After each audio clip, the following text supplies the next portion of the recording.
오늘 하나님의 말씀은 빌립보서 4장 4절에서 7절 말씀입니다. 함께 읽겠습니다. 주 안에서 항상 기뻐하라. 내가 다시 말하노니 기뻐하라. 너희 관용을 모든 사람에게 알게 하라. 주께서 가까우시니라. 아무것도 염려하지 말고 다만 모든 일에 기도와 간구로 너희 구할 것을 감사함으로 하나님께 아뢰라. 그리하면 모든 지각에 뛰어난 하나님의 평강이 그리스도 예수 안에서 너희 마음과 생각을 지키시리라. 아멘. 우리는 대림절 기간을 보내고 있습니다. 예수님이 다시 오실 날을 기다리는 시간들이죠. 그러면서 우리가 그동안 다시 오실 예수님을 기다리는 자들의 자세에 대해서 이야기를 계속 나누고 있습니다. 첫 주에는 회개하는 것이 예수님을 기다리는 자들의 자세라고 했습니다.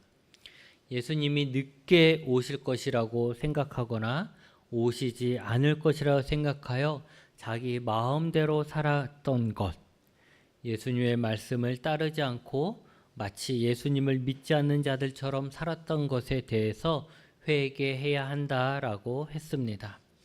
즉 예수님을 향해 돌아서라는 것이죠. 두 번째 주에는 예수님을 기다리는 자는 세상의 어둠에서 벗어나서 빛의 갑옷을 입어야 한다. 어둠과 싸워야 한다라고 했습니다. 이 둘 다 예수님이 오실 때가 가까우니까 그때서야 부랴부랴 예수님을 맞이할 준비를 하는 듯한 모습을 보입니다. 근데 이 말은 즉 예수님이 오실 때가 다 되어서야 부랴부랴 어떤 걸 한다는 것은 지금 우리의 삶이 예수님을 따르는 삶이 아니라는 것을 말해주고 있는 것이죠. 그리고 그렇게 계속 살다가는 예수님이 다시 오셔서 심판하실 때 벌을 받을 것이다 라고 말하고 있는 것입니다. 그래서 예수님의 심판으로 벌을 받기 싫거든 어서 예수님께로 돌아오십시오. 이런 말이었던 것이죠. 다시 오실 예수님은 심판을 하실 것이고 그 심판에서 살아남기 위해서는 우리의 잘못된 태도, 불순종을 회개해야만 한다라는 것입니다. 이렇게 심판만을 이야기를 하니까 예수님이 다시 오시는 것이 재앙처럼 두렵다라는 생각을 하게 됩니다. 실제로 많은 사람들이 예수님을 맞이할 준비를 하고 살아가지 못하니까 예수님을 맞이할 준비를 하라고 예수님에게 순종하는 삶을 살라고 이제 교회에서 예수님의 재림의 심판을 강조하면서 설교로 경고를 하기도 했습니다. 그러면 그래 예수님의 심판이 있으니까 우리가 정신을 차려서 이제 회개하고 예수님을 따라 살아야지. 어둠에 속한 자로 살지 말고 빛에 속한 자로 살아야지. 이렇게 해서 돌아서면 되는데 꼭 이상한 사람들이 있죠. 어떤 사람들이냐면 예수님의 재림이 그래 그렇게 심판하는 것이고 막 그래 재앙이 내리고 이런다니까 그 심판이 두려워요. 그 심판이 두려우니까 내가 예수님께로 속히 돌아가야지라고 하면 되는데 그게 아니라 심판이 두려우니까 예수님이 안 왔으면 좋겠다. 예수님이 늦게 오셨으면 좋겠다. 이런 생각을 하게 되는 거죠. 내가 그 심판을 맞이할 준비를 하겠다는 것이 아니라 그 심판에서 그 심판 자체를 미뤘으면 좋겠다. 이렇게 생각을 합니다. 근데 여러분, 예수님의 재림이 무서운 심판만 있는 것이 아닙니다.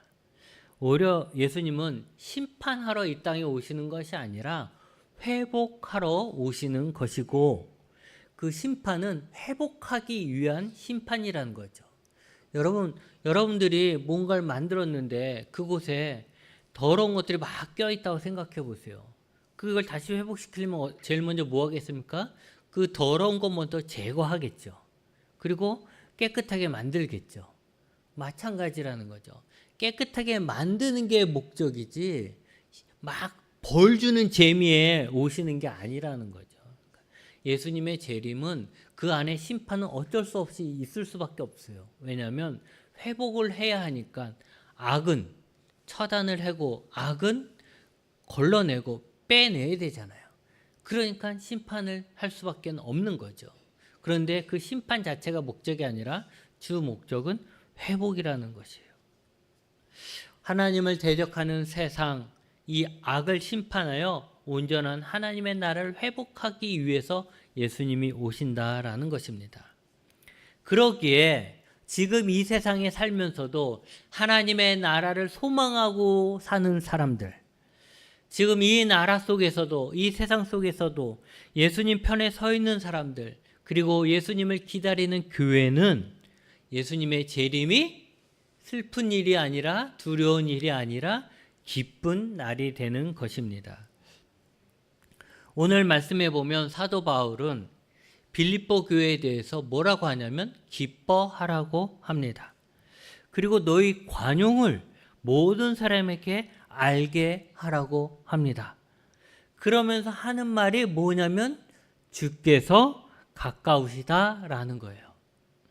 즉 주께서 가까우시니 기뻐하고 모든 사람에게 관용을 베풀어라, 이렇게 이야기를 하고 있는 것이죠.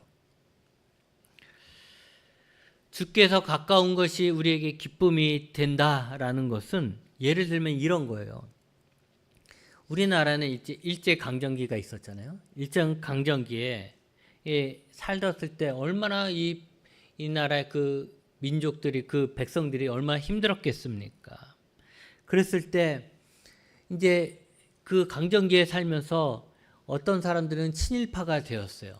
일본 편을 들어서 일본의 앞잡이를 하고 나라를 팔아먹고 이럼으로써 그 일제강점기에 자신의 누릴 수 있는, 어둠 속에 속해서 누릴 수 있는 것들을 누리며 살았죠.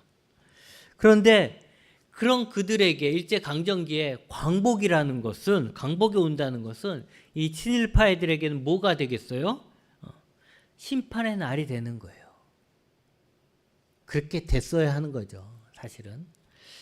그들이 나라를 팔아먹고 침략국인 일본의 앞잡이를 노릇하면서 우리나라를 무너지게 했으니 이제 그 일제강점기가 끝나고 광복의 시대로 돌아오면 그들은 심판받는 것이 당연한 거예요. 그래서 광복이 되기 전에 그 행했던 친일파적인 행동을 멈추고 이제 독립운동을 하라는 거예요. 그래야 광복이 되었을 때 네가 산다라는 것이죠. 이것이 앞에서 이야기한 회개하라는 이야기입니다. 이제 돌아와라. 더 이상 어둠 속에 속하지 말고 이제 예수님께로 돌아와라, 이 얘기예요. 그래서 근데 그렇게 하는 반면에 모든 국민들이 다 친일파 행동을 한 게 아니죠. 그 어둠 속에서도, 일제강점기 속에서도 대다수의 사람들은 광복을 기다렸다는 거죠. 그들은 어쩔 수 없이 일본에 끌려다니긴 했지만 그들은 광복되기만을 기다렸어요. 또 적극적인 사람은 독립을 위해서 일본하고 싸웠어요. 이런 사람들이 분명히 있어요. 이런 사람들은 광복은 가장 기쁜 날이 되는 것이죠. 똑같은 날인데 누구에게는 두려운 심판의 날이 되고 누구에는 기쁨의 잔치의 날이 되는 것이에요. 빌립보 교회는 박해를 받는 교회입니다. 그들이 예수님을 믿는다는 이유로, 그들이 교회를 세운다는 이유로, 예수님의 말씀을 전한다는 이유로 박해를 받아요. 근데 그들은 그 박해 속에서도 믿음을 지키고 있는 거예요. 빌립보 교회가.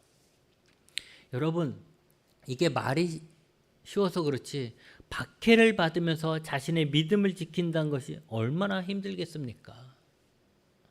그 박해가 하루에 끝나는 게 아니잖아요. 언제 끝날지 모르는 박해 속에서도 내가 오늘도 예수님을 믿어야 돼. 오늘도 내가 가서 예배를 드려야 돼. 오늘도 내가 전도해야 돼. 이런 생각을 하게 되는 거예요. 그런데도 그런 여러 가지 근심과 걱정 속에서도 그들은 꾸준히 계속해서 믿음을 지켜나간다는 거죠. 오늘은 잘 넘겼지만 내일은 또 어떤 일이 생길지 모르는 거예요. 그렇게 불안한 삶을 살아가고 있는 교회입니다.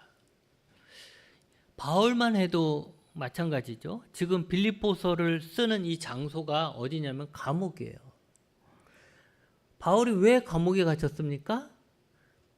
예수님의 말씀을 전하다가 감옥에 갇혀 있는 거예요. 그러니까 우리가 지금 뭐 예수님을 믿기 참 힘든 세상이라고 하지만 이때는 더더욱 힘든 세상이었죠. 그런데 이렇게 예수 믿기 힘든 세상에, 이렇게 걱정거리가 많은 세상에 바울은 뭐라고 그랬냐면 주 안에서 항상 기뻐하라고 합니다. 어떻게 항상 기뻐할 수 있습니까? 좋은 일이 있으면 기뻐할 수 있지만 인생이 좋은 일만 있는 것이 아니고 슬픈 일도 많지 않습니까?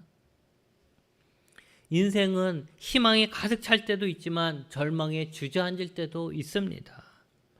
성공할 때도 있지만 실패할 때도 있습니다. 행운이 있다면 불행도 있습니다. 이렇게 우리의 인생이 오르락내리락 하는데 어떻게 항상 기뻐하냐라는 것이죠. 바울조차도 전도하여 사람들이 모이고 교회가 생기고 사람들이 변화되는 것을 볼 때도 있지만 반대로 전도에 실패하고 전도하다가 매를 맞기도 하고 감옥에 갇히기도 하고 있지 않습니까? 그런데도 어떻게 항상 기뻐하냐라는 것이죠. 심지어 지금도 이 글을 쓰고 있는 지금도 바울은 감옥에 갇혔고 빌립보 교회는 박해의 위협을 당하고 있는 순간임에도 불구하고 항상 기뻐하라고 합니다. 바울이 이렇게 말하는 것은 제가 볼 때는, 제 생각에는 바울의 지식이 아니라 바울의 경험에서 나오는 고백인 것 같습니다. 바울은 기쁨의 이유를 조건에서 찾지 않는다라는 것이죠. 바울은 또 교회가 기뻐해야 될 이유는, 또 기쁨을 찾을 수 있는 곳은 어떤 조건들이 아니라 바로 예수님이라는 거예요. 그리스도인의 기쁨은 어디에 있습니까? 예수님에게 있다라는 것이죠. 여러분, 우리의 기쁨이 오직 예수님에게서 온다면, 예수님이 우리의 기쁨이 된다면 우리가 늘 예수님 안에 있는 한 우리는 항상 기쁨을 가지고 있는 것입니다. 여러분, 잘 될 때는요, 굳이 예수님 없어도 행복해요. 잘 될 때는요, 굳이 예수님 없어도 기뻐요. 그러나 실패했을 때, 고난 중에도, 핍박 중에도, 어려움을 당했을 때도 우리가 기뻐할 수 있는 것은 내가 비록 실패했지만, 내가 비록 고난을 받고 있지만, 내가 비록 핍박 중에 있어도 예수님은 나와 함께 계신다는 거죠. 나의 기쁨이 되시는 예수님이 여전히 내 안에 계시고 내가 그 예수님 안에 있으니 나는 그런 거와 상관없이 기뻐할 수 있다는 거예요. 그래서 진정한 그리스도인이라면 실패했는데도, 핍박을 받는데도 어떻게 기뻐합니까? 라고 질문하는 것이 아니라 반대로, 왜 실패했다고? 왜 핍박받는다고? 왜 슬퍼해? 실패해도 핍박을 받아도 예수님은 계시잖아. 네가 지금 실패해서 집을 잃었어도, 집은 날아갔을런지 몰라도 예수님은 지금 너와 함께 계시잖아. 그러니 딴 건 몰라도 예수님을 통해서 기쁨을 얻는 우리는 아직 기뻐할 이유가 남아있는 거예요. 그 상황 속에서도. 그렇게 세상 속에 핍박을 받으면서 내가 하나님의 자녀라는 사실만으로, 내가 구원받은 사람이라는 것만으로도 그 핍박을 이기며 기뻐하는 자라면 예수님이 다시 오셨을 때 그 기쁨이 얼마나 크겠습니까? 이런 사람이 예수님이 다시 오실 때 심판을 두려워해서 예수님 늦게 오십시오, 늦게 오십시오 하겠습니까? 오히려 큰 기쁨을 누리기 위해서 예수님 속히 오십시오, 속히 오십시오 하지 않겠습니까? 여러분, 우리의 기쁨은 예수님에게 있습니다. 예수님은 지금 우리와 함께 계시고 우리는 우리와 함께 계시는 예수님으로 인해서 기쁨을 얻습니다. 그런데 예수님이 다시 오셔서 우리가 직접 예수님을 보고 그 예수님하고 같이 있다면 그 기쁨이 얼마나 더 크겠습니까? 예를 들면 비유하자면 이런 것 같아요. 우리가 촛불 가지고 이 어둠 속에서 밝히면서 살아가는데 예수님이 다시 오실 때는 큰 태양이 우리를 비치는 것 같을 거예요. 그러니 그 기쁨이 촛불과 태양만큼 차이가 나지 않겠습니까? 그 큰 기쁨을 누리고자 하는 자는 오늘 예수님을 기쁨으로 살고 지금 힘들다 하여도 주 안에서 항상 기뻐하며 다시 오실 예수님을 기다려야 합니다. 또 너희 관용을 모든 사람에게 알게 하라고 했어요. 관용은 뭐냐면 배려입니다. 배려. 존중하는 거예요. 관용은 정의가 훼손되지 않는 범위 안에서 포용하는 것을 의미하는 거예요. 이런 관용은 예수님이 보여주신 것이고 우리는 예수님을 따라 사는 사람으로서 모든 사람들에게 관용을 베푸는 자가 되어야 한다라는 것이죠. 왜 바울은 예수님의 많은 성품 중에 관용을 이야기했을까요? 빌립보 교회는 박해를 받는다고 했습니다. 박해는 교회의 큰 위기인 것이죠. 박해는 세상이 교회를 분리해갖고 교회를 적대시하는 거예요. 그리고 이런 외부의 박해는 교회를 흔들어가지고 교회 내부 안에서도 문제가 생기고 분열이 생길 수 있는 그런 위험이 늘 따라다니게 하는 것이죠. 이런 상황에서 교회는 복수와 분열을 생각할 수 있습니다. 나를 박해한 아무개를 가만두지 않겠다. 꼭 복수하겠다 하지 않겠습니까?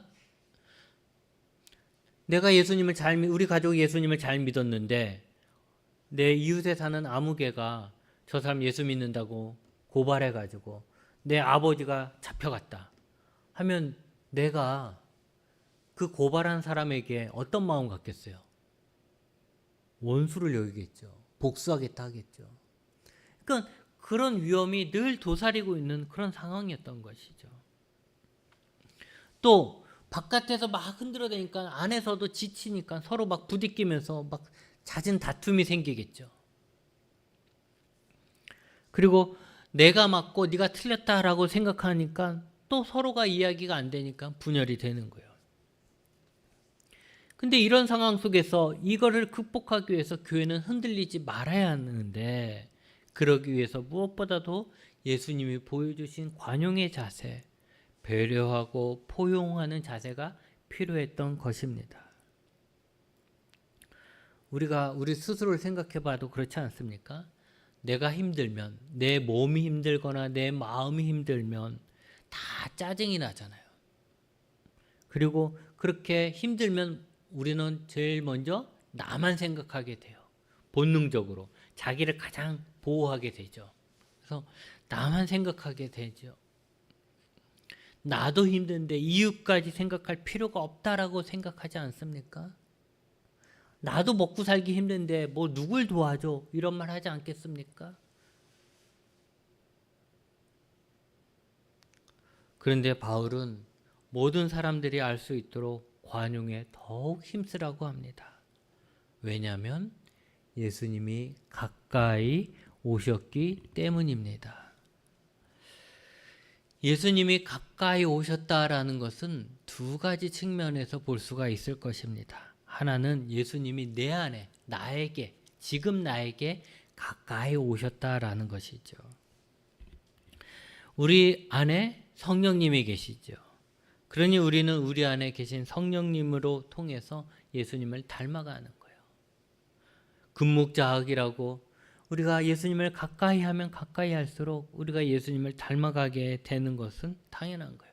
그래서 내가 우리 옆에 예수님이 계시니, 예수님이 우리와 가까이 하시니 우리도 예수님처럼 원수 갚으려 하지 말고 용서하면서 관용적인 태도로 남들을 좀 배려하고, 남들 좀 먼저 생각해 주고, 양보도 하고, 존중하고 좀 포용할 수 있지 않겠느냐라는 것이죠.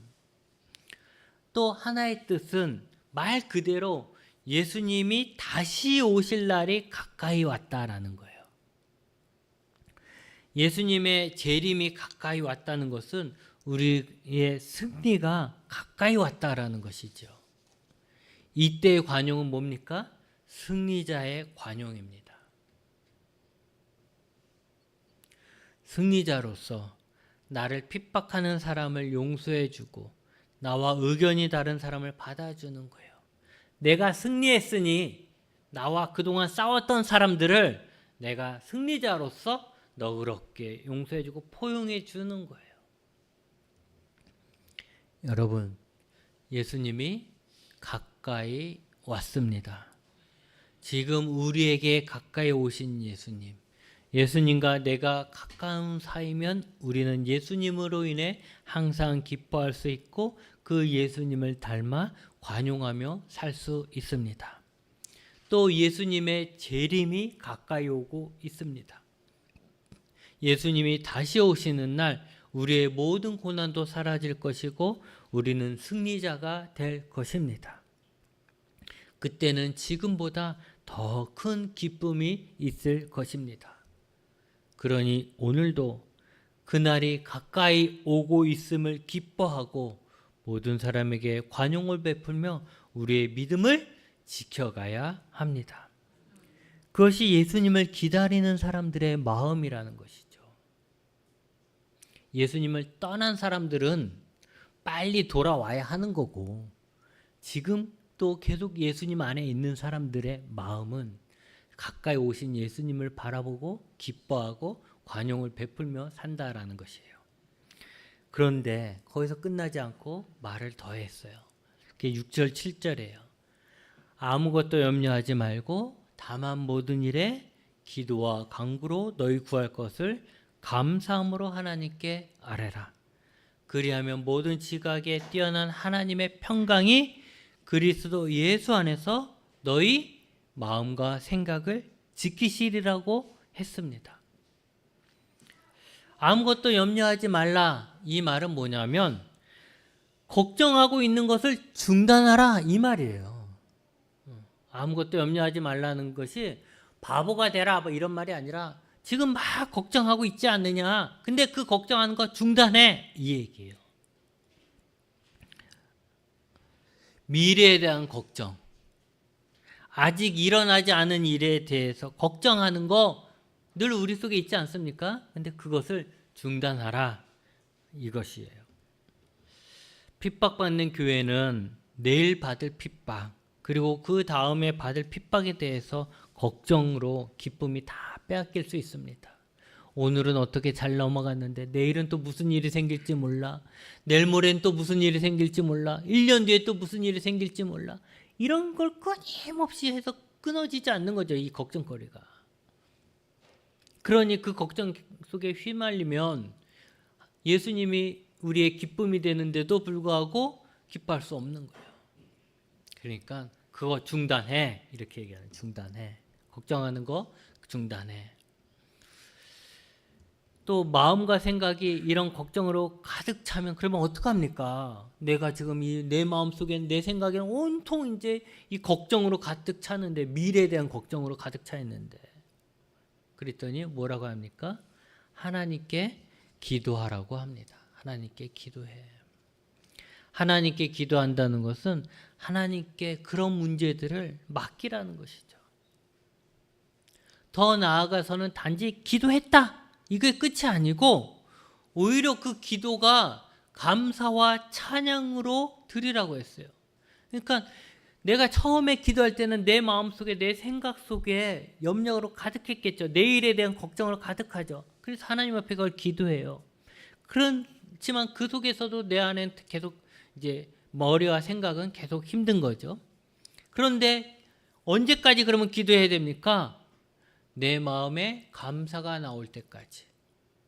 내가 입술로 기도하면서 하나님께 감사합니다 하고 하나님께 찬양할 때까지 그렇게 하라는 거예요. 기도하라는 거예요.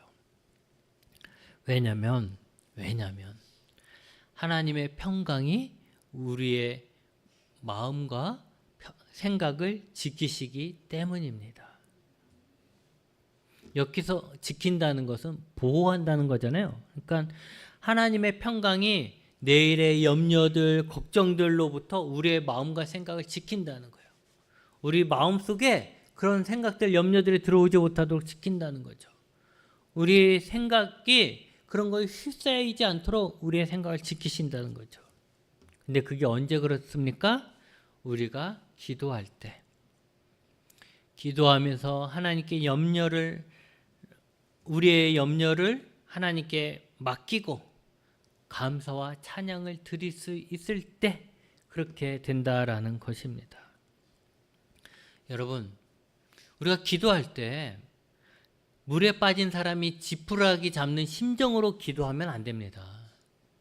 우리의 기도는 그런 기도가 아니에요, 여러분. 어떤 사람들은 오해하는 것 같아요. 뭐 텔레비전 같은데 우스갯식으로 어려움에 빠지면 뭐 하나님, 부처님, 뭐 알라, 뭐 아는 신들 다 찾아갖고 제발 좀 도와주세요 이렇게 하는 거 하잖아요. 근데 그들의 그런 모습들은 지금 물에 빠진 사람이 급하니까 아무 힘도 없는 지푸라기라도 찾아서 잡는 그런 심정이라는 거죠.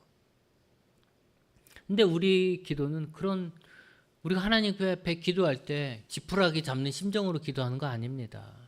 우리는 확신 속에서 기도하는 것입니다.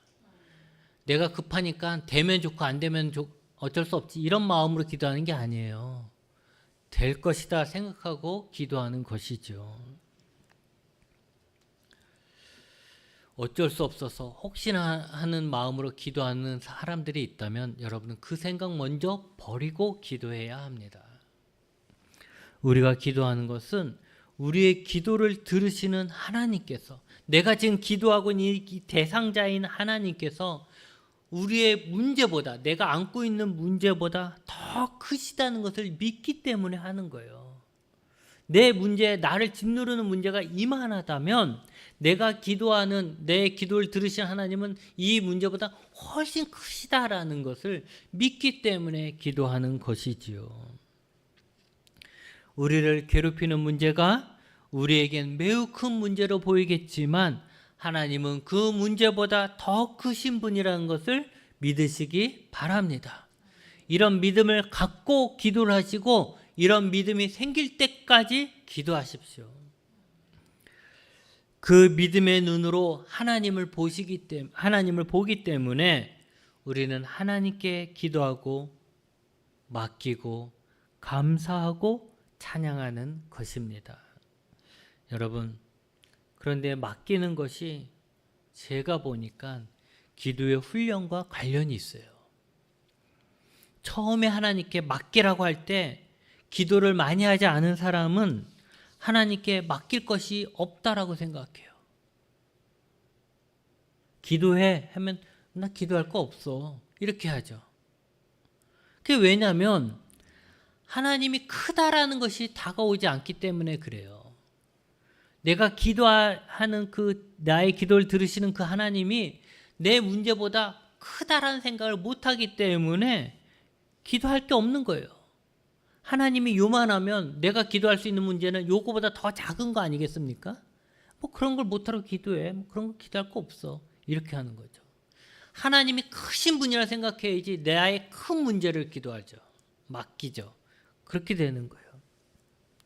우리가 기도를 잘 못하는 것은 하나님이 내 문제를 해결해 주실 수 있을 만큼 큰 분이라는 신뢰가 없기 때문입니다.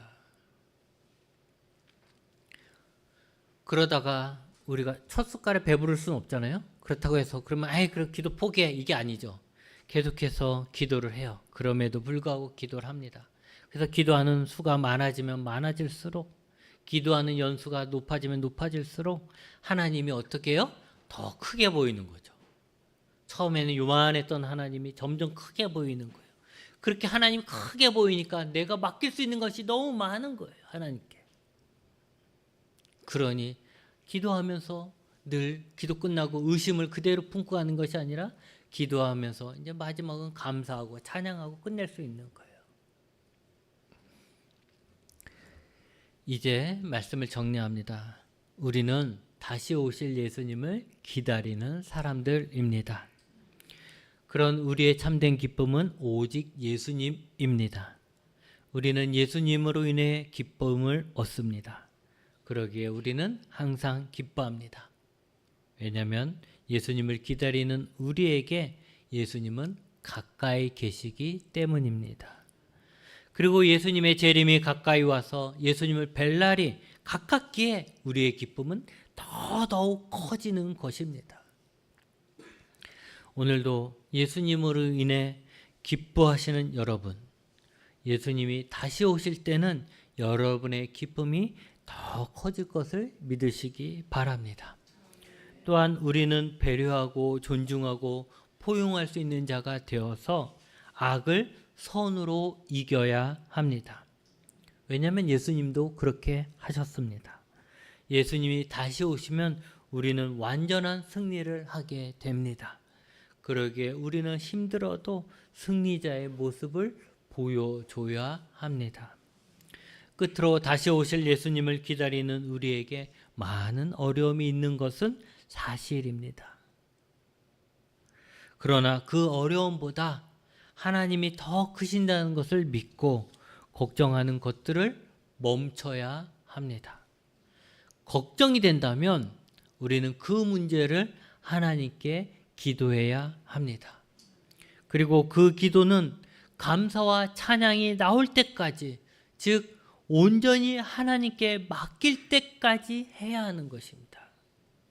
그렇게 되면 근심에 휩싸인 마음과 생각을 하나님의 평강이 지켜주시는 경험을 하게 될 것입니다. 그렇게 우리는 핍박받는 세상 속에서 하나님의 보호를 받아 예수님을 기다리는 것입니다. 바라기는 우리 모두에게 예수님의 다시 오심이 심판의 두려움이 아니라 승리의 기쁨이 되길 바랍니다. 기도하시겠습니다.